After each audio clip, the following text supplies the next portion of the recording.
کچھ Pakistani veteran actresses ہیں جو بس تیرا ساتھوں کو بہت زیادہ کرٹیسائز کر رہی ہیں. میں کن کی بات کر رہا ہوں یہ آپ لوگ جانتے ہو، لیکن یہ بات نہیں جانتے ان کے اتنے دکھ اور تکلیف کی وجہ کیا ہے. ان کو بس تیرا ساتھوں سے مسئلہ یہ ہے، اس ڈرامہ کے رائٹر نے ہر ایپیسوڈ کے اندر ایک ایسا سین ضرور لکھا تھا جس میں اللہ رسول یا پھر آخرت کی بات ضرور ہوتی ہے.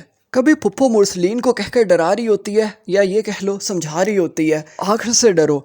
اور کبھی ثنا جوید مسجد میں چلی جاتی ہے اور پھر تلاش کرتا ہوا انس بھی وہاں پہنچ جاتا ہے. کبھی انسا دوپٹہ لے کر اللہ پاک سے دعا مانگ رہی ہوتی ہے. یہ چیز ان کے لیے بالکل بھی ایکسیپٹیبل نہیں ہے. حالانکہ دنیا کا کوئی بھی ملک ہو، اس کا ریلیجن کی عکاسی ان کے ڈراماز کے اندر ضرور کی جاتی ہے، اور یہ ان کا رائٹ ہوتا ہے. اگر آپ پڑوسی ملک کا ذکر ہی کر لو، اب تو پاکستان کے اندر ان کے ڈراماز بین ہے کیونکہ ان کے چینلز ہی نہیں آتے، تو ڈراماز کہاں سے آئیں گے؟ یوٹیوب پر ان کے ایپیسوڈز اپلوڈ نہیں ہوتے ڈراماز کے، جس طرح سے ہمارے ڈراماز کے ہوتے ہیں. لیکن ایک وقت تھا جو بہت سارے ڈراماز پاکستان کے اندر چلتے ہوتے تھے. 6 سے 9 تک پاکستانی ڈراماز پاکستان کے اندر کم دیکھے جاتے تھے اور سٹار پلس کے ڈراماز زیادہ دیکھے جا رہے ہوتے تھے. میں بھی اس زمانے میں بچہ تھا جب کہانی گھر گھر کی، کم کم، کیونکہ ساس بھی کبھی بہو تھی، اور کسوٹی زندگی کی جیسے بلاک بسٹر ڈراماز آن ایئر ہوتے تھے. ان ڈراماز کے اندر ایک بات کامن تھی، ان کے ریلیجن کی جھلک ہر ڈرامہ میں ملتی تھی. لیکن پاکستانی ڈراماز کے اندر تب بھی یہ چیز مسنگ تھی، اور آج بھی یہ چیز مسنگ ہے. صرف کوئی ایک ایسا رائٹر ہوتا ہے جس کا مائنڈ سیٹ اس طرح کا ہوتا ہے، جو جانتا ہے اللہ پاک کی ذات ہے، ایک دن آخرت آنی ہے.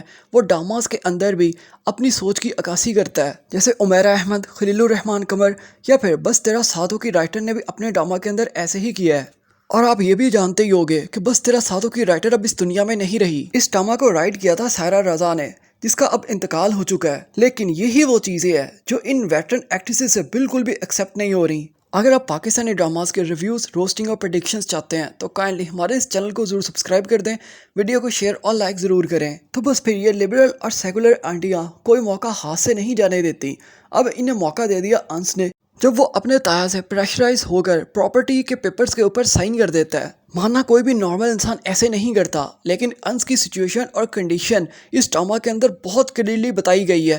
انس وہ بچہ ہے جس کی نہ ماں ہے نہ باپ. وہ جس گھر میں رہتا ہے چاہے اس کے باپ کا شیئر ہوگا، یا وہ جس کاروبار سے پیسے لیتا ہے اس میں بھی اس کے باپ کا شیئر ہوگا، لیکن وہ ڈیپینڈڈ ہے ابھی بھی مرسلین کے اوپر، یعنی اپنے تایا کے اوپر.